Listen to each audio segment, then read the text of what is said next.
और राजधानी दिल्ली से खबर, जहां एक बार फिर लॉकडाउन में तोसी की गई है। 1 हफ्ते तक पाबंदियां मजीद आयद रहेंगी। दिल्ली के वज़ीर आला अरविंद केजरीवाल ने लॉकडाउन में इस तोसी का ऐलान किया। उन्होंने कहा कि लॉकडाउन के दौरान दिल्ली मेट्रो खिदमात भी मुअत्तल रहेंगी।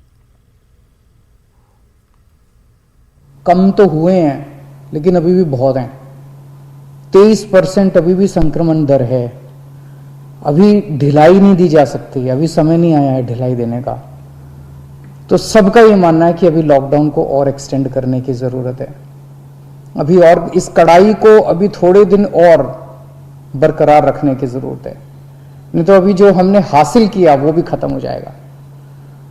और जैसा मैंने कहा कि ये इतना मुश्किल दौर है, ये वाली वेव इतनी खतरनाक है, इतने लोगों की मौत हो रही है, तो जान है तो जहान है।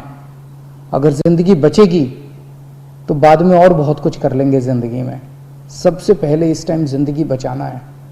तो इसीलिए सरकार ने आप सब लोगों के फीडबैक के आधार पे, आप सब लोगों की इसके आधार पे मजबूरीवश अभी 1 हफ्ते का लॉकडाउन और बढ़ाया जा रहा है।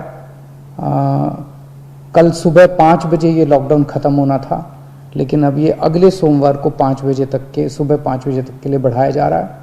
और इस बार थोड़ा सा और सख्त किया जा रहा है। कल से दिल्ली के अंदर मेट्रो भी चलना बंद हो जाएंगी। हमारी कोशिश है कि जितना ज़्यादा इसको लॉकडाउन को सख्त किया जाएगा, उतना तेज़ी से हम सब लोग कोरोना पे काबू पा पाएंगे। मुल्क में कोरोना का दायरा है कि वसी